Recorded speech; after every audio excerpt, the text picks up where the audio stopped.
What's up, people? Welcome back to Noise Avocation Podcast. I'm Ryan, here with Jeremy as always. What up? Social media stuff to get it out of the way. You can follow us at Noise Avocation Podcast on Facebook, Noise Avocation on Instagram.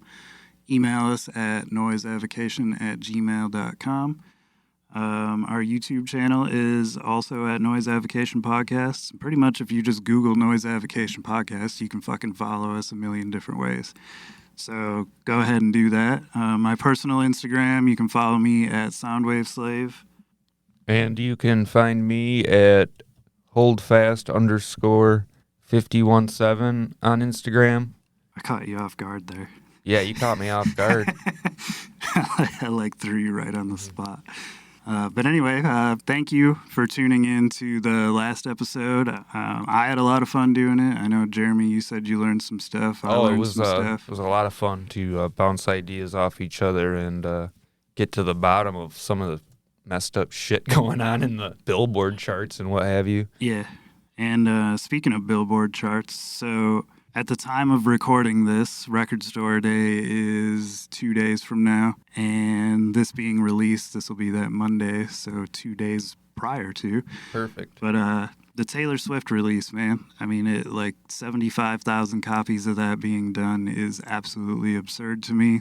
It's ludicrous, man. I don't feel that it should have been a Record Store Day release, and they should have just put it out as its own international release and let it go that way instead of tying up pressing plants, extremely limiting quantities of other things, because there was a lot of stuff that only got 1,000, 2,000 copies pressed or whatever. And I don't know, I just felt like it kind of took away from the small cool thing that Record Store Day is supposed to be. Most definitely it has. And is making it more of a corporate thing. That's what I think. I think it's actually, it's taking away why Record Store Day started in the first place. Yeah. And now, records are selling more ever than they had since what, the 70s? The 70s, yeah. Yeah, so it's they got to put their hand in there. And like you said, 75,000 copies. Yeah, as far as I know, that's and people are paying ridiculous amounts for them. When you throw them I'm wondering online. what the resale is going to look like on them, because that one that came out for last Record Store Day, the resale was ridiculous. But I know the quantity of it was only less than 20,000. I don't remember the exact quantity. Which is still an enormous number to us, for a 7-inch especially. Yeah. I mean, look at the Cure release. It got 10,000 copies. Which is still a lot. It's still a lot, but also, to me, the Cure's a way bigger. At one point, they were a way bigger band. Definitely. I guess now that's not the case, really. But what I like, here's another thing I do like while you bring up the Cure album, is you're getting a live, previously unreleased fucking show. Yeah. Taylor Swift. From Detroit, too. Yeah, from Detroit, which makes it special for us. But Taylor Swift's, you're getting this, you're getting a record you can go buy later on. Yeah, it'll be done again, I guarantee it. In another color or cover or something like that. Yeah, and so I hate how they've basically perverted and bastardized Record Store Day with all this other bullshit. Yeah. I think it should be used to highlight artists that are not nationally having billions upon billions of streams and album sales and or at least limit them to the same conditions as you can only have 10,000. That's the limit. Right. Something. Yeah. I mean, that would definitely settle down the madness a little bit, because at this year it's basically Taylor Swift Day. It ain't even fucking Record Store Day. Dude. And she was the ambassador last year. Yep. And and I've heard this argument over the last few years, over the internet, over the vinyl community on YouTube, is Record Store Day what it once was? Is it what it's supposed to be? And it's definitely getting away from it. And from a store owner's standpoint, like you, I'm sure it's, it's even more of a pain in the ass because, like you said, you can't get the things that people want. But, there's 75,000 copies of Taylor Swift out there. Yeah. And if you shop... I had a lot of people that wanted that Randy Savage record. They only did 1,000 of them. Oh, with the... Magic Friend on it? Yeah. Oh, dude, I'm one of those people. Yeah, they only did 1,000. I have one. And awesome. I've seen other stores like Vertigo and Satellite and bigger stores. They also only have one. Now, I mean, like there's that. like 1,500 stores that participate. And there's 1,000 records being released. There's 500 stores right there that aren't getting so what they yeah, want. you're fortunate to just get the one. Yeah. Oh yeah. But I seen videos of stores unboxing like literal hundreds of Taylor Swift albums, like stacks. I'm 6'4". Right. I seen stacks of Taylor Swift taller than me. That is ridiculous, Which my is friend. like hundreds upon hundreds of albums. It's ridiculous. But anyway, today we're not here to talk about Taylor Swift. We're here to talk about somebody who actually puts in their own work without a gargantuan corporate team of marketing behind them. Today on the show, we are interviewing Wes Nihil, which for those of you who aren't familiar, we're about to play a track here from his latest EP called Wicked Life of Crime that was produced by Stu Bangas. If you're not familiar with Stu Bangas, I mean... If you like hip-hop... Yeah. If you like hip-hop, you've probably heard his beats. You've probably heard of him. Or heard his beats and, not even known it. He's worked with Apathy. He's worked with Ty Ferris. I know he's done tracks with. He's got tracks all over the place. Yeah, I mean, honestly, when I think of the list, it probably could go on for a couple minutes, really. Yeah. And if you enjoy, please like and follow his Instagram, YouTube channel as well. Yep. I'll have all of his links, including ours, also on the episode description. So for anybody interested, go to that, follow him, like him, hit him up, tell him you like his stuff. He's a really cool guy. And he's definitely willing to talk it out with fans. Yeah, this is a, true artist, not some silly Dr. Seuss hip-hop. But all right, here is Wicked Life of Crime with Wes Nihil and Stu Bangas.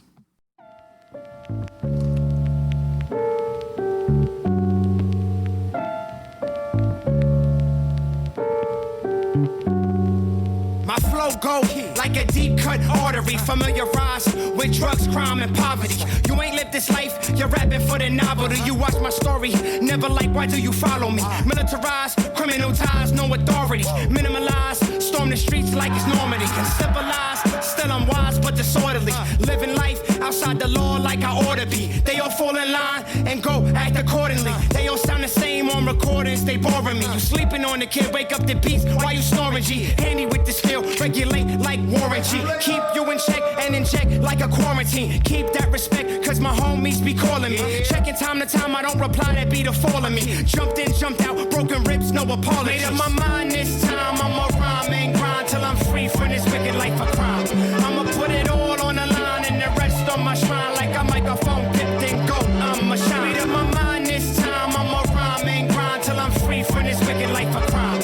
I'ma put it all on the line and the rest on my shrine. Like a microphone pipped and go, I'ma shine. Cut ties, let him bleed out if they's an enemy. Don't waste all that time and energy. I'm a pure breed on the mic, that's a pedigree. A warrior, replace I, you need enemy. A violent mind, searching for peace and serenity. Crooked times, you fall behind, don't get ahead of me. Loaded clips, how I spit all readily. Fire off and explode real heavily. War is hell, but to me it be heavenly. Pouring out VSOP Hennessy. Broke, but in my mind I'm in the hills of Beverly. Down for the set, yes the click till they bury me. Fast forward, spit it quick like amphetamines. Blowing up like oxy mixed with acetylene. Keep it raw, off the brick, piece of medicine. Show respect or get a hole where you're headed. Made up my mind this time, I'ma rhyme and grind till I'm free from this wicked life of crime.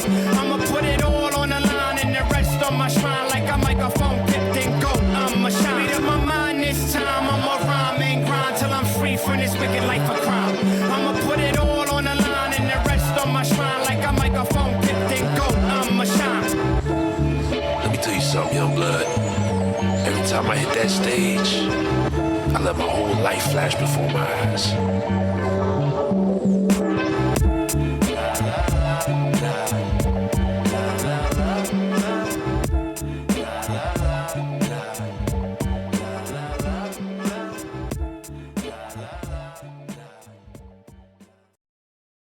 All right, Wes Nihil, thanks for jumping on the show, man. We appreciate it. Thanks for having me, guys. So Nice to finally talk to you. how's it's- it going, man? It's going pretty good, man. Just living the dream, making music, trying to gather content for the next couple months. We were talking a little bit before we started recording here, but you're planning on doing some touring this summer? Yeah, I'm planning a little West Coast run. Like I just spoke to you guys earlier. I'm just planning to do some Midwest and like somewhere Michigan, Detroit area. And actually, I'm planning to do a Southeast Asia tour, which is pretty exciting because I was supposed to go there pre-COVID, and then COVID popped off, and then there's all these restrictions and all that bullshit. So, you know, I'm finally gonna get to go see the motherland. I got my homie Anis from the homies for my crew. He's got huge connects in Southeast Asia. So, you know, like Razorblade hanging obviously in the hip hop shit has made a huge following there. So we're gonna go out there and just chop it up and just visit some temples and also do like 2 or 3 or 4 shows. Try to do 5. It's always crazy to me the following that overseas has for hip hop and hardcore. Like it seems to be those 2 things in particular. Like you think that they're local just to the States and stuff, but I know like tons of overseas companies pressing underground hip hop shit, and like every time you go on to find a record like on for sale or something of some underground shit, like it's being sold out of Germany or something. It's crazy. It's insane. They shout outs to Death Farm Records. They put out the Wes Nihil, Stu Bangas, Wicked Life of Crime. They're actually a all pretty much like metal hardcore label, and their first hip hop release was the Wes Nihil, Wicked Life of Crime with Stu Bangas. And it was weird. My homie, it's a funny story. We were like drinking one night and we're like all banged up, and I gave him a cassette tape because it just came in the mail. It went to my girl's house, and I gave him a copy of the cassette tape. He's like, "Oh, I don't have a copy of the CD." He's like, "Can I have one of these?" I'm like, "Yeah, here." You know, whatever. My homie Diego, he tours with Weed Eater and shit. Okay. He's like, "All right, cool." Like he puts it in his car, doesn't think nothing about it, and he texts me the next day. He's like, "Bro, you got to check all the tapes." And like I'm in my head, I was like, we were like kind of like blackout drunk the night before, like at this bar. I'm like, check the tapes. I'm like, did I do something wrong at the bar? Like, did we steal that? Like what happened? He's like, no, the cassette tape that you gave me. He goes, dude, he's like, it's a fucking death metal recording. And I'm like, what? And I'm like, oh fuck. I'm like, Death Farm is selling Wes Nihil tapes, but they're death metal. Like That's they got duped up. by accident or something. Oh shit. And so it was a mistake. It was just one cassette tape. I'm like, bro, you need to save that shit because it's gonna be worth so much money one day. It was it's like a Wes that Nihil one? cover. That was only it was one. It was only one. It That's was so the one crazy. that I gave him like randomly. I just pulled it out of the box and gave it to him, and he's like, all right, you got to give me another copy now too. I was like, I got you. That's fucking crazy. Yeah, that's great. That'll definitely be a collector's item down the road. No, That's definitely. That's like that weird thing. Like if Motorhead put out like an album and there was like, or like a cassette tape or a VHS tape and there was like Japanese subtitles by accident, and then it's like, but it's worth mad money because there's those Japanese subtitles. You know what I mean? Like some weird shit. So, Wicked Life of Crime, how'd you link up with Stu Bangas? Originally, I linked up with Stu Bangas because of my homie Toast. He wanted me to do a track with Pace One and Stu, and I knew a lot of the homies from the Outsiders. I didn't meet Pace over the years. Pace was at the time just not around. So this is like when I was going back, 2021, 19. I'm 37 now, so that long ago. Right so like, on. it was like that long ago, and then you know, I clicked up with Pace, and then we just like hit it off like peas and carrots, and then the homie went half with me. We got a Stu Bangas beat, and we wrote the first song at my house, and then it just went off pretty hard. Just the beat, I really fuck with his music and his following, not just him as a producer, like as like his like larger following. It's just like his music in general and his producing. I really fuck with his shit. So I was like, after we did that, I was like, you know what? I was like, I'm just going to do a whole EP, like all Stu Bangas beats. So I contacted him, and then we clicked up, you know, and we were very friendly, and he's super, super awesome, good dude. And I just put it together like over the course of a year and a half, pretty much. So we had that joint and then another joint. And the original, I'm fucking up the story. The original song was not a Stu Bangas beat. It was somebody else. I believe it was Berserk. Okay. From Massachusetts. I'm not sure. Yeah. So but we did that other track, the not Catch a Body, Fresh Like Dougie, and then we did the song in the video. So the EP just kind of like just organically happened. Like I'm a big I'm a big advocate of if it doesn't happen organically, and like if I'm not in the studio writing with people, if it's like doesn't happen like that, then it's not meant to be. And like some features, obviously, at overseas or people in different states, you need to, you know, go back and forth with the internet and send shit back and forth. But long story short, yeah, we put it together like that. It just popped off. You know, it was to date like one of the most successful releases, and I'm looking to do more another EP or another maybe full length album in the future. Right now, I just have so much other shit lined up that I'm kind of stacked, so I'm just like spacing out my time. Well, that's what caught my ear, and like why I started following you on Instagram to begin with. I'm like, shit's like super fucking good, sounds awesome, produced well, all that shit. And like you said, we're both fans of Stu Bangas too. Like, he only works with fucking decent people, you know what I mean? So you know it's not gonna suck. And then it was like, wow, man, this shit's really good. And then the hardcore connection, you know, it's kind of like where we're at. It's weird the hardcore hip hop connection, how it's all sort of one small world. Thank you guys, I appreciate that. Yeah, the production on that. Shout out to all the Smoke Studios in Jersey City and Don Chigro. He co-produced that EP, and he's a Grammy award-winning producer. He's got a Grammy for a Ludacris album, and you know he's good friends with Beanie Siegel. He's worked on like countless things. I'm not just gonna name drop shit, but he like long story short, me and him just clicked, like organically clicked. Other like, I believe my PR guy, shout out to William Cooper, he plugged us, and then like we just got together, and it was like inorganic, organic, crazy, insane. Like we just vibed, and I'm like, oh, I'm fucking coming back here. Like, and it was supposed to be.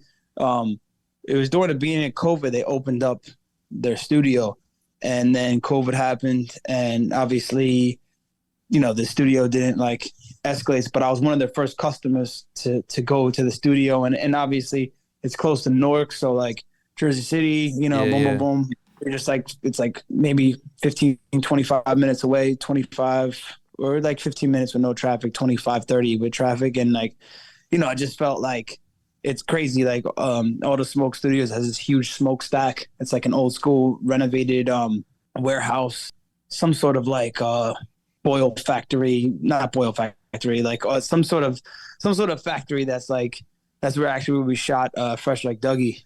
We shot a couple of the videos there as well, but you know, I don't know. I'm talking circles. Go ahead. No, you're good, it's man. cool, man.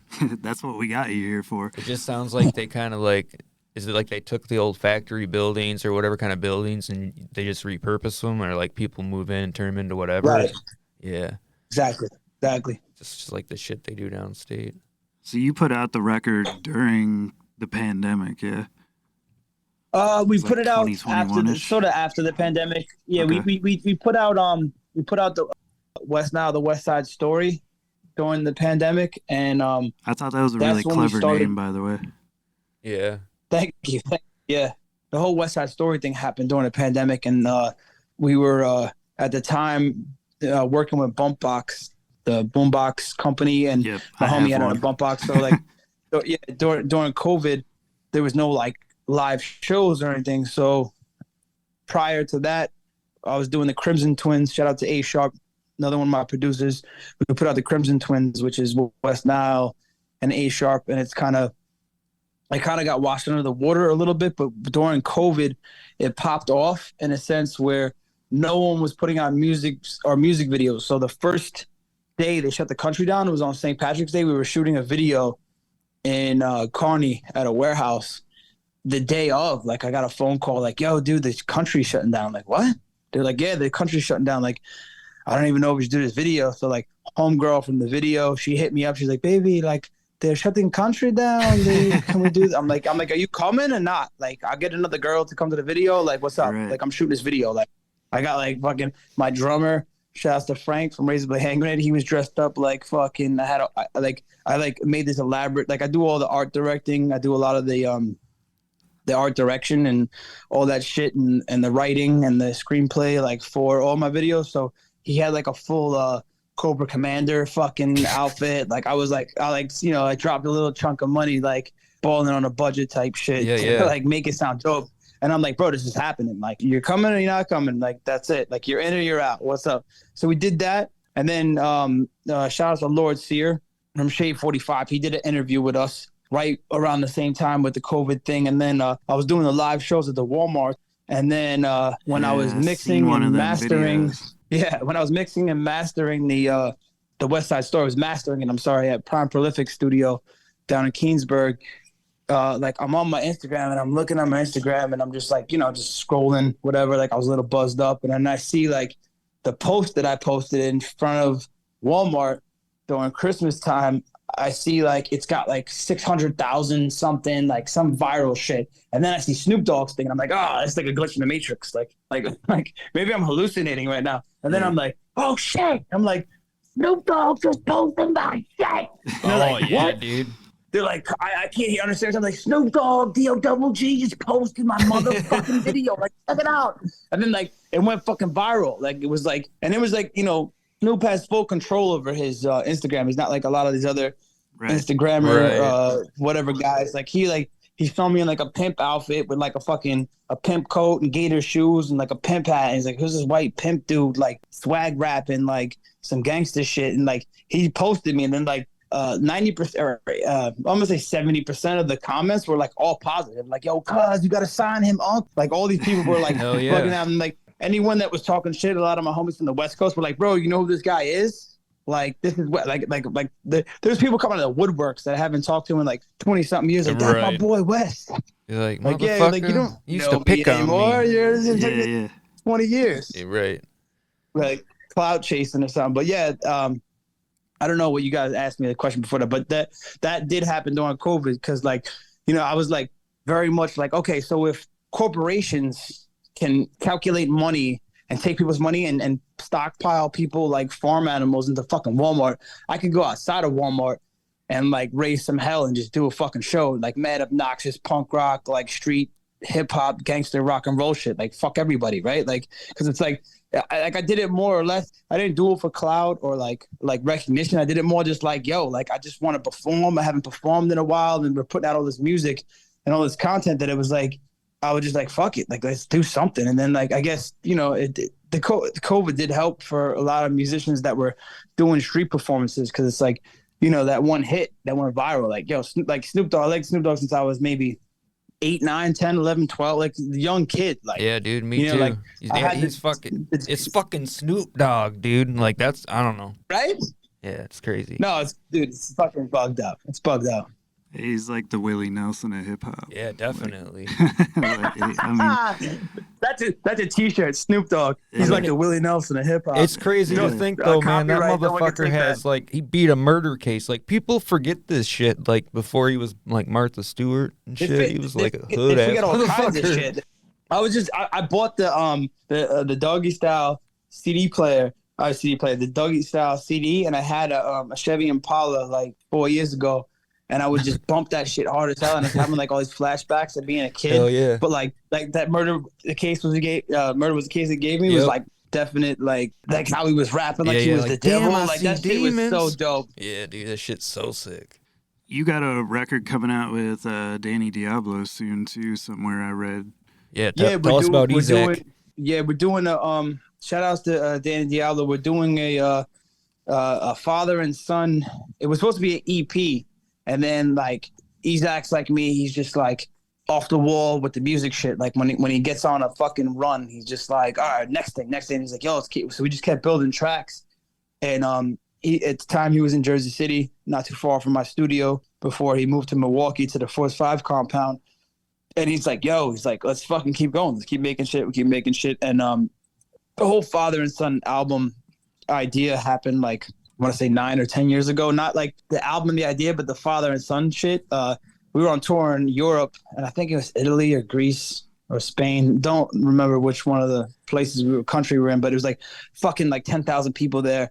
And he just like freestyled it. Like we're on stage, and like he's just like, listen up, everybody. And then like the people that spoke English were listening. And he's like, I left Wes's mom in a park, in Tompkins Square Park in 1985, because I'm 37. He's like, and she was addicted to crack, and I just left them there, you know, like, and I just want to say, like, I'm sorry I left you, son.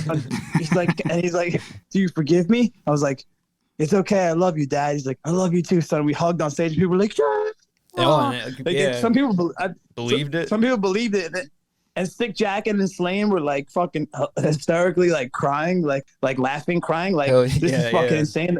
And the whole tour they were calling Danny Diablo. Daddy Diablo. Because look at Isaac when he was like young. I look like Isaac when he was young. We saw some pictures. We were looking at a picture earlier, and we're like, as long as he keeps his hat on, it's all good. And he pops his hat off, and that red hair, boom! It's like, yeah, he. I was actually the one. Not that many people know this. When Isaac recently made the move to Milwaukee, I shaved his head for him. We were like, I was like, nice. I was like, we're gonna shave your head, bro. I was like, new beginnings. He's like, I don't know if I should do it. And then he called one of our homies, and they were like, do it, bro. It's like new beginnings. Shave your head. We fucking shaved his head, and I was like, there was like a it's like that rite to passage. You know what I mean? Right, like when you grow your hair. Because he was growing his hair on tour for that for the show with Kamal from Jerky Boys. So he was growing it for that and another TV show he was working with. So like that's why he started growing his hair. Okay. And you know, like, yo, it's awesome. I wish I could grow my hair. Like I'm balding a little bit, but like it's been almost 9 years of like shaving, growing, like cutting, like so like we just fucking buzzed his shit and we sent him on his way to fucking Milwaukee to live it up in the motherland. So that video that you guys just came out with, is that a song off the upcoming album, or was that already on something else? Oh yeah, that song is actually not going to be on the upcoming album. That's shout outs to Real Wolf. That's on the album Nocturnal. Okay. It's on Spotify and all the major streaming platforms. But shout outs to Real Wolf, super talented homie from fucking Canada. He's doing insane, huge things. Like he's doing the Cool G Rap documentary. He's doing fucking just look up Real Wolf, like real to real, like Real Wolf. Yep. And he's fucking, his shit is popping like hard body right now. He's really we were supposed to work together years ago, like almost 10 years ago. I met him through Isaac, Danny Diablo, and we finally clicked like a couple like recently. So like, you know, we shot that whole movie in my apartment here in Newark, and it was dope. It was completely like on the fly. We just put it together, but yeah, that song's dope, dude. The song and video is dope. It's actually it would have probably went viral by now, but it got flagged for like nudity and like whatever the fucking shit is. And yeah. So it's like 18 and up. So like, not everybody can watch it. The last video I watched that you put out was this. Are you talking about? It had like few like thick girls with some like fishnet on. That's about it, or was that for? They're just bouncing their asses off. I think it was called White Girl. Or there's a lot of videos with a lot of girls. Yeah. I'm sorry. I'm sorry. Take It There. Oh, you talking about banging on the side? My homegirl, she had fishnets and that. But the last one was with all the, I don't know. There was like a lot of videos with a lot of girls. There's Take It There. That's the song with me and Stu Bangas. Has quite a few like gothic and punk rock girls. It was like it kind of like it was just one. Yeah, it was kind of random. My homegirl and my girl. I was like, I had this like whole scene. It was supposed to be like a light kissing scene, and then it turned into like them making out. And then the other girls were like, I want to make out with somebody. I'm like, well, if you feel free and comfortable to make out with her, you can make out with this person. They're like, okay, cool. And then it was like fucking insanity. Like there's like $100 bills like coming off the gun machines, like when they fly out. And, like, it was like, it was bugged out. That's funny. It was that shit sounds like so much fun though, doing shit like that.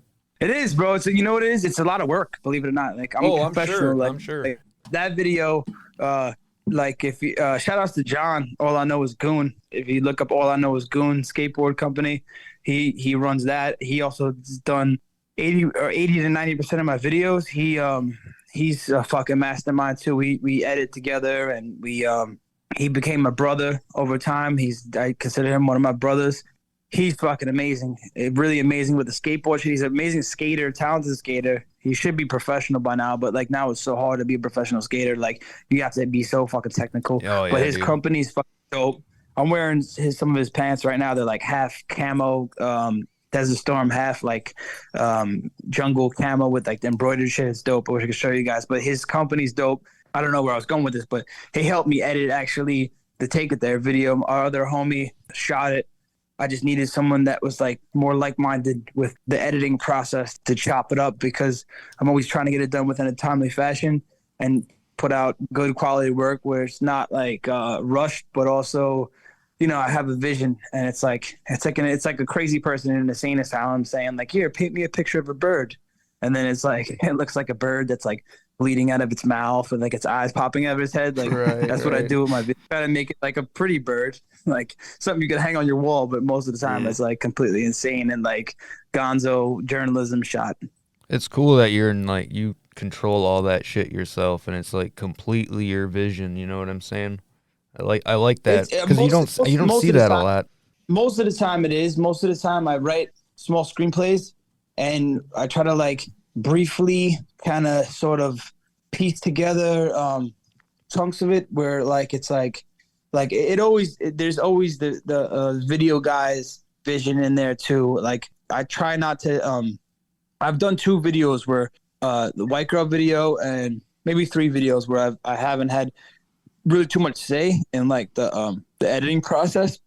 I don't know, like ever since a small child, like I'm 37 years old now, but ever since a little kid, I always wanted to make horror movies, and I never was able to be a director or filmmaker for horror movies. So as an adult, you know, became a rapper, or young adult into an adult, became a rapper, and then I'm able to control my content, my music videos. So it's like I'm able to put that little bit of piece of play into it, you know? Yeah, and it's like, for sure.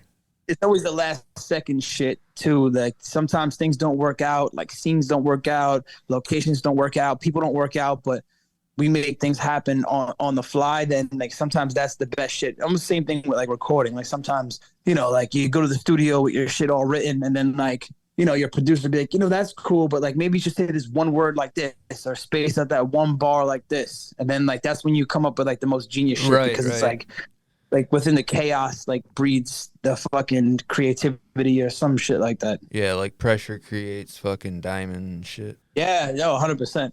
So how did you originally link up with Danny Diablo? I know you went on here's tour the real with story. like La Coca Nostra and stuff. Here's a real story, right? So we were at the Holiday of Hardcore. Razorblade was playing a Black and Blue event in Brooklyn. I want to say it's Brooklyn. I could be mistaken. Anyway, I went up to him and I had these like iron-on Razorblade Handgrenade T-shirts. They were like 2 hand grenades with Razorblades on them. Razorblade hands, like some real simple like mom and pop type like heat press shirt shit. Mm-hmm. Yeah. And I had them all prepped, and I was like, my guitar player Greg was a huge Crown of Thorns Scarhead fan. Like I got into that specific thing through that, and like the New York hardcore documentary. That's how like I fucked with it. Like I wasn't like a huge into it, but like they were really into it. So anyway, you know, they were always joking around like, oh, you look like Danny Diablo. Danny Diablo looks like you. You guys look like each other. Like, oh, like they would like go crack on me. I'm like, I don't look like Danny Diablo. Like, yeah, you do, look. And then you fuck with me all the time. But anyway, I was at this event and I gave Isaac a shirt, and we met prior to this. Before that, like at a show where I don't remember, but I believe it's the first time we met, like shook hands. And I gave him a shirt. I was like, here, my name's Wes. I want to give you a shirt. He goes, oh, thank you so much. And then later on in life, I think it was like a year or 2 later, he's like, oh yeah, Wes, I remember you. He was like, you gave me that Razorblade Handgrenade shirt. That was my bedtime shirt, because it was like a 3XT or something like that. I'm like, damn, this motherfucker's wearing my shirt as a bedtime shirt. Yeah, dude, like, that's dope. And then like it's weird later on in life. You know, I started fucking with the hip hop shit hard. So one of my homies, Joe Goodthings, shout out to Joe Goodthings, he took one of my demos that I recorded, because I did like a hip hop demo, I want to say around the same time, around like 8 or 9 years ago, something like that.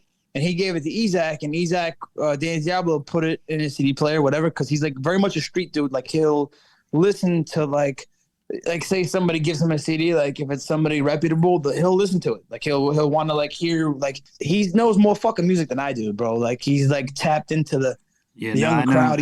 I know he's well connected in that. He's just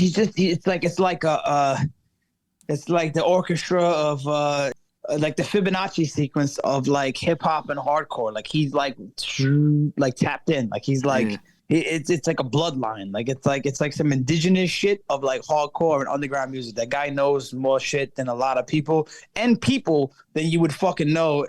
Anyway, so he gave Isaac the demo tape, and Isaac heard it. He's like, "Yo, who is this? Like, who's this rapping?" He goes, "That's Wes Nihil from Razorblade." He's like, "What?" Like, he was bugging out. He's like, "Dude," he's like, "he could do this like professionally. He could be a professional rapper." Like, he was like, "It's so impressed." So we wound up doing a song together and a video, and it fucking popped off. It went dope. And then I texted him one day. I said, "Yo, I want to do a sticker, Wes Nihil, Danny Diablo." He goes, "Dude, Danny Diablo, Wes Nihil, Ill Rock Soldiers. Welcome to the family." It's like, I didn't have a choice. It was like, right. Like, all right, I guess I'm a part of Ill Rock now. And then that happened, and we went on tour. And then, you know, we became best buds. You know, I consider Isaac a big brother as well. Like, a huge inspiration on my music shit in life. You know, he's a you know, people see him as a scary guy, or like a guy that might have beat up your friend, but deep down inside, he's a wonderful heart, and deep down inside, he's trying to help people, and he's an amazing person. And I have nothing bad to say about that man. You know, like he's helped me a lot, like helped me pave my path with the hip hop and hardcore, give me like more confidence as well, like to do more shit. Cause it's like, you see someone else that's an underground hardcore hip hop guy doing big shit, and you're like, yo, I could fucking, if he could do that, I could do that. And then, yeah, you know, dude, he he's brought me on tour to definitely an Europe. inspiration. Yeah, on the Violent Voices tour, he brought me out there, and he just cold called me like, yo, like, can you come on this tour with me? Like, I need you to be my hype man, and we'll do the ones. I was like, can we do the one song that we have? He's like, yeah, 100%. He goes, I need to answer by tomorrow. So we were like, just like, and like, it's fucking crazy, bro. It was like almost like a month touring, like then all over Europe, like Italy, Spain, Greece, Budapest, Bulgaria, like, bro, How it was do you fucking say no? completely. And he's just like, cold cock, blow, like boom, like rocket ship into the universe. We're gonna load it up and go, and like no plans or preparations. He's like, yeah, there's gonna be plenty of food and plenty. Don't worry about anything. I'm like, I didn't really worry about anything, but like when we got on the plane, here's a funny story. He was like, what we're gonna say is we're going to see friends in Europe that are doing some shows. I'm like, what? Like, I had like a bag full of merch. We're going into like uncharted territory. Now you got to think like we're going to fucking Europe. You know what I'm saying? Like, we're not going to like Wisconsin. You know what I mean? And he's like, no. Like, what we're gonna say is we're seeing friends that are doing music. We'll figure it out when we get there. I'm like, bro, what are you talking about? He's like, because you need a visa to go. And I'm like, oh fuck, man. So like, we were crossing over into like the border of Germany to go to another country. And this dude from Germany, like, looks like some big, like, Gestapo, crazy fucking German guy. He's like, what is your purpose here in Germany? I'm like, shit. I'm like, we're here to see, like, friends. So he stamps my passport, and I walk through, and he's like, no, you're in the wrong place. So the guy crosses out my passport. I was in the right place. So we had to go back through the thing. And the guy just laughs and like stamps it again. And like, it's in my passport, the cross out. I should take a picture of that. But it was cool, bro. The whole tour was like complete chaos and disorder and like fucking rock and roll, gangsta, punk rock, hip hop shit. Like, you know, I personally didn't know. I knew of Sick Jackin'. I didn't know his music, and I became a fan on tour. Same thing with Slain. Like, I knew maybe one of his songs, but I became a fan on tour. And you know, I was hype manning for everybody. And they were like, I'm not like jerking myself up, but they were like, bro, you're like one of the craziest hype mans we ever saw. Like, you're like a crazy monkey on stage. Like, you're like, it was like 10,000 people. I'm like, let me hear it for fucking Danny Diablo. People were like, yeah. I was like, I didn't even fucking hear you. Let me hear it for Danny Diablo. People were like, yeah. Like, yeah, dude. I would pump it up to the next level just because like it was my first run. You know what I mean? Like, I never been out of the States before. You know what I mean? And like, yeah, you want to make a good first impression. And then the love in Europe is just like, oh, bro, it's fucking bananas, bro. In a perfect world, I'd fucking move over there. No, dude, it's pretty crazy. That was La Coca Nostra and Slain and all that you were on tour with at that time, right? Yeah. Well, it was just Slain. It was just Slain from the Coca Nostra. Oh, okay. It wasn't all the whole group. What other countries have you toured in since then? Or has that been? I know you said you wanted to do Southeast Asia, and I mean, like, you said Michigan and Southeast Asia. Yeah, you're all and over those the are place. like way two different spots. Yeah, they're like, where do you want to go? Southeast Asia, Michigan, no big deal. Yeah. No, I'd like to tour Europe again. To be honest with you, like, shout out to homie Chubbs. He's on my new album. He was just on tour with West Side Gun in Sweden or some fucking European country. No disrespect, I don't remember which one it was, but yeah, like I want to tour all over the world, man. I want that to be a full-time gig. Like, you know, right now I just it's a money thing. You know, I do the music because I love to do it. You know, I make small increments of money off of merchandise, very fucking little bit on streams. You know, it's the time you spend into it. But this year is going to be the financial independence year where I just switch over to that fully because it's starting to pop up harder and harder. And Southeast Asia, I want to do the Violent Voices tour was Italy, Spain, Greece, Budapest, Bulgaria. There's so many fucking weird countries. If you look up the Violent Voices tour, it's like we're in like 20 something countries or something, or like 15, 16 countries in like fucking 3 weeks, which is fucking insane because like, sorry, I'm cursing a lot, but it's just insane. It's insane because it's like when I first got back to Jersey at my old condo that I was living at, my ex-wife, like I woke up when I got back from tour and I was in my living room and I woke up like in the middle of like a dream. And I woke up and it was pitch black in my apartment, was sleeping on the couch. And I'm like, what fucking country am I in right now? And then like I saw like my TV and like the fucking the skylight with the window. And I'm like, holy shit, I'm in Jersey again. I was like deep breath. I was like, this is fucking insane. Like that's a really crazy experience. Like when you're waking up in a different country in the Mediterranean, like 90% of the time, I have my own hotel room. I have my own fucking, you know, condo or like we split it with shout out to DJ Razai. We split it with him and the homie Bacardi. Like we were like the three like underdogs. DJ Razai is the original DJ from Psycho Realm, but like he just came back around again, started doing like touring shows and DJing Sick Jack and set. So like we just became best of friends. Like, you know, like they fuck with my energy. Like I'm not like some jerk off. Like I don't act like a rock star. Like we were acting like rock stars, but I don't act like that. Like when it comes down to like the titty nitty gritty shit, like I'm just a regular street guy. So like we just vibed, all of us vibed, and it was bugged out, dude. Like we were waking up like in fucking like in the Mediterranean, bro. Like on balconies. Like I'm like, yo, what the fuck just happened? I remember one specific story. We were in they flew us to Ibiza for one day to do one show, and there was like fucking 50 people there, 60 people there. Like there wasn't many people there. It was like that one show specifically was poorly promoted, but we were like on this fucking this is called the White Beach Club, and it was like there's like models like tanning like 30, 40 feet in the distance, and like they were bringing out like lobsters and like steaks and like bottles of champagne and wine, and I'm just like I like look at Sick Jack and I'm like, yo, did I just make it? He's like, yeah, you could say that. Dude, it sounds like some like James Bond movie shit, you know? Dude, it was weird. It was weird. I'm not going to talk about the dudes that were there that were like, shout out to the promoters from that show, but it was like some weird like movie like Scarface type weird shit. Like I was like, I'm like smoking my cigarette. I'm like, did I just fucking make it? And he's like, you can say that. And I'm like, all right, cool. That's dope, man. It's all about what making it means to you. What's the release date for that Danny Diablo, Big Brother, Little right Brother? Now it's kind of up in the air. We're in the process of the mixing and mastering. The album is fully done. All the vocals and everything is done. The release date is some sort of uncertainty right now because we are working out the kinks. We have the album cover done. We have all the music done. We just have to get it mixed and mastered and pressed up. And I can't talk about who's pressing it, but they're pressing vinyls, I believe, and they're putting out an E-Train, Force 5 Records, I believe, and also another label's putting it out. But I'd say sometime this year, before the end of this year. Okay, cool. Because I can't wait to hear that, man. Oh, it's fucking dope. It's dope. It's a really dope album. There's like there's quite a few songs on there that are like definitely bangers. They're shout out to Chrome, Beats by Chrome.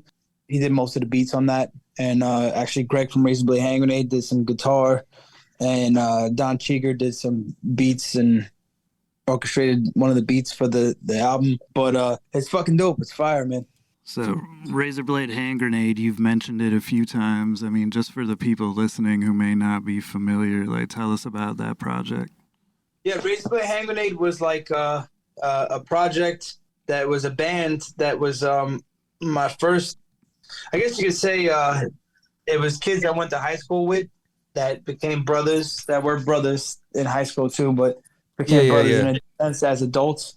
And Razorblade Handgrenade is me on vocals, Frank the Tank on drums, OG Greg on guitar, and Sean Ogden on bass.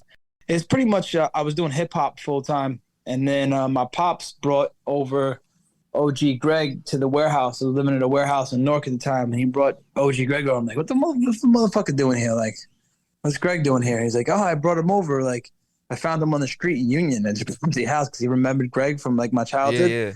And I'm like, all right, cool. And then like we just kicked it off and we started doing like some like body count type hip hop hardcore shit with like keyboards and like Casio drum type shit. And then it was a joke. And then we put together an EP, me, Greg, and Frank. And then I believe Greg played the bass on the recording. It was a reel-to-reel recording called Living Life. And it just popped off, dude. It was like in MySpace days. So like there was like kids in the city, like in Brooklyn, like the kids that became hipsters. They were like at the time they were hardcore and skinhead and punk rock hip hop kids at the time. But there was like house parties with like 500-600 kids like bumping like the Living Life documentary demo. And it just popped off in the early 2000s. Like it definitely popped off. It was big in the early 2000s and still iconic. And we still played a show recently with Murphy's Law, but everybody's married, they have kids, so that's why we're doing other things. That's why I started doing hip hop more as well, because you could tour or you could travel and do shows with just a flash drive. Yeah. Yeah, man. Yeah, you don't need a whole road crew to set your stuff yeah, up. Man. But we put out multiple albums of Razorblade, and I would love to see. But actually, I don't want to like cut it down because we were supposed to put out another little EP thing, but it's like unofficial. It's just right now we're focusing on the hip hop shit. And Greg from Razorblade Handgrenade and Dean from No Redeeming Social Value, we're doing the Brew Crew, which was it's like a hardcore hip hop Beastie Boys type shit, and it was totally by accident, sort of. Not really, but I knew Dean from No Redeeming Social Value. We all knew Dean for a while from doing hardcore shows, and then he was obviously I stopped doing as much hardcore shit, and he started following my hip hop shit more, and like became like a fan. The Brew Crew. Okay. I just put out a video. If you look up the Wes Nihil under the WES NIHIL on YouTube, we put out the Malt Liquor Mission. We watched that. Yeah. So that's like kind of like where it goes to, and then like we were like, yo, fuck it, like let's just do a whole EP, because like it's weird because like same shit, like me and Greg, like out of all the New York hardcore bands, like one of the New York hardcore bands that I looked up to the most, that we all looked up to the most, were like No Redeeming Social Value as like youngsters, like 16, 15, this and that. So like as an adult to be able to do a full like side project with Dean, and Dean's another amazing human being, not a bad bone in his fucking body, like super fucking sweetheart. And we all just clicked. Like it's a long story, but a short story, but like we all just fucking clicked like super hard, and then we just did that. It's ironic how that shit happens, man, throughout life. These people man, you definitely look up to, and then they're, you think they're one way, like you said, even about like Ezak or whoever, and then they're just like totally something else. They're some of the nicest people that you ever encounter in the world. Some of the worst people we are, if you encounter us on a different perspective and are not a nice person. But if you're a gentleman and you're just trying to show love, like some of they'll bend over backwards, give you the shirt off to your back type of guy, Yeah, for sure. I got a timestamp. I got like 5 or 6 minutes left. If okay, not to cut shit short. No, you're good. I'm a little bit of a timestamp. You're good. We got like 2 or 3 easy, quick questions to go. Being that you're from New Jersey, I wanted to ask, like, who's your favorite rapper out of New Jersey? I know mine, but I need to know yours. You guys are asking pretty offensive questions. I was just my favorite rapper out of New Jersey. Can I say 2? Yeah, you can get I know it's hard to narrow it down, so. I definitely gotta give it, and not just because he's my homie, not just because he's considered a brother of mine, but one of the dopest MCs out of New Jersey, the fucking Pace One from the Outsiders. Shout out to him. That's my homie. Love that man to death. He's a man of God, solid fucking person, all around the block. And I want to say Tretch, Naughty by Nature. I would love to do something with him. Yeah. Future. He's like one of my Naughty by Nature is one of my excuse me, Naughty by Nature is one of my favorite hip hop groups that I came up on Yeah, coming out of Jersey. Tretch is incredibly underrated. It'd be cool for you guys to bring the machete back. Ah, dude, yo, it's so fun. The machete with the bandana wrapped around the hand with the Carhartts, like that's so like, oh man, it's like it's almost tribal in a sense, you know? Definitely. Yeah, I love Naughty by Nature. Redman, I think, takes the cake for me just barely, but it was a toss-up between Redman and Tretch. And, I mean, even Queen Latifah. Like, I love Queen Latifah, Poor Righteous Teachers, all that stuff. Shout out to Queen Latifah, too. We were saying, and just MCs in general, I should have gave her flowers, but Queen Latifah also is one of my favorites. There's so many from Jersey that, like, there's just the first, like, two people that right now, like, you know, you guys just shot them at me, so no disrespect. I put you on the spot there, so it's all good. Shout out, rest in peace. Shout outs to the homie Tame One, man. We were supposed to do something before he passed away, and he did a song called Forever Biting. There's a song on one of the A Sharp Earl Smashington EPs. If you look up A Sharp Tame One, TameOne, bro, one of the dopest fucking hip hop songs that I've heard, like old school, that's like new school, that's like it didn't even go as far as it should have went. But shout outs to fucking Tame One. Like I've dropped off merch to his crib before and shit, and he's another wonderful human being. Like rest in peace. But that's another person that I would have liked to work with, and we were supposed to work something out, but you know, time didn't permit that. All right, I got another question. Questions. What's something you listen to that nobody would expect you to listen to? And based on, like, you know, obviously you're a rapper, how you look, like, they're going to think that, oh, he listens to crazy music, but what do you, like, what's a guilty pleasure? We ask everybody. Taj Mahal. I love Taj Mahal. Nice. I love a lot of old school Dr. John. I love I'm into a lot of spiritual shit. A lot of people don't know, but I'm a spiritual person. I love a lot of Lakota healing music. There's a lot of stuff that I'm into that people wouldn't expect from me. But old school New Orleans type shit, old school jazz, funk. I love. I'm a big fan of Prince. I'm a big fan of Rick James too. Oh yeah, we are too, man. I'm reading Rick James's book actually, right I scored now. like fucking like I went to a record label here and a record store here in Jersey a couple months ago with Greg, and I got like 5 fucking Rick James albums, a cassette tape, and like something else for like under $20. Yeah, that's like, a score, dude. That's a score. Hell yeah. So one more related to New Jersey. I seen you on a video one time with Stickman from Fury of 5. By chance, are you a E-Town Concrete fan by chance? Believe it or not, no disrespect towards E-Town Concrete. We've played with them before, and I love you guys so much. Please don't fucking crucify me, but I'm really not a fan. I couldn't tell you one lyric off the top of my head of E-Town Concrete. We played with E-Town Concrete 2 to 3 or 4 times. I don't remember, like sold out shows. Yeah. My bass player, huge E-Town fan. My drummer, huge E-Town fan.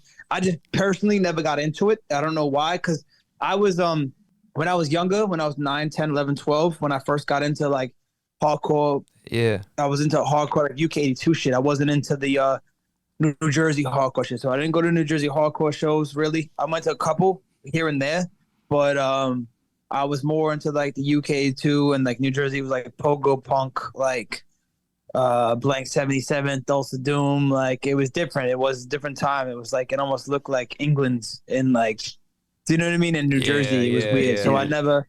That's an honest answer to an honest question. No, hey, actually, fair enough. I appreciate the honest answer, because a lot of people would just be like, yeah, they're from New Jersey, they're cool, like whatever. Yeah, and I'm not gonna like lie and dick ride and be like, oh yeah, I fucking love you.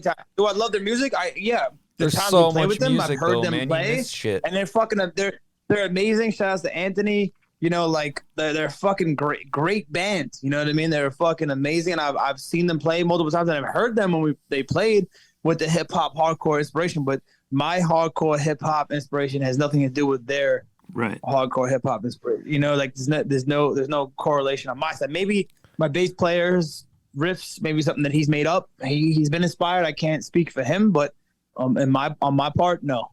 Oh, on the Naughty by Nature thing, Ryan, you did sell a Naughty by Nature album today. In case you. Oh, yeah. Which I saw some Shortly weird- before that we started this, I sold Naughty by Nature in 1993, Oh, really? which had been That's sitting here dope. like longer than it should have, but you know, it's slow time when it's cold out here. Yo, So 1993 is a fucking good year, dude.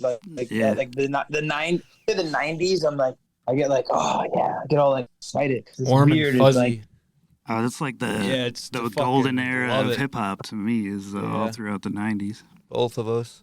and it's not really like, it's not even like, it is the golden era of hip hop. It's just like, it's not like nor here nor there. Like you can't like, Right.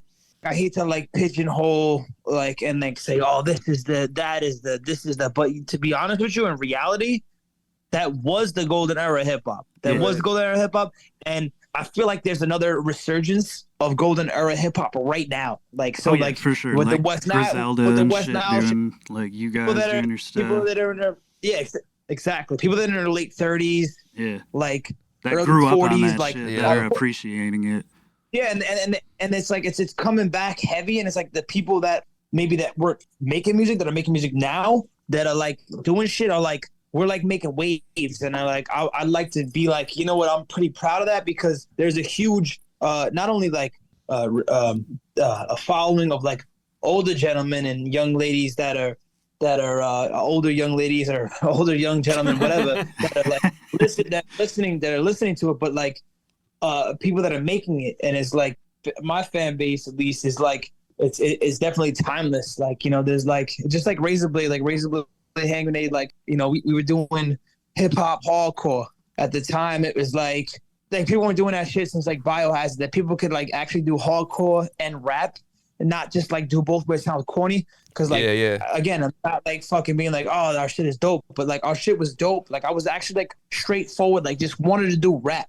You know, like I was done with like the hardcore punk rock shit. Like everything works in a circle. So then you go back and forth. Like I moved back to Newark, one of my last 2 years of high school, and was living in the warehouse and like was like full immersed back in the hood. Like it was like I was never left the hood, but it was like boom, like you're like squatting in a warehouse, and now like you know, Salvation Army, like buying flannels, like that's what, you know, like you're gonna like that's you didn't have a lot of money for clothes, and like the Cypress Hill shit, like people that style the West Coast style, people like, you know, you look like you're from the West Coast. That's just because when I grew up, that was cool and cheap. Like I used to wear my dad's khakis and cut the bottoms off and wear the fucking.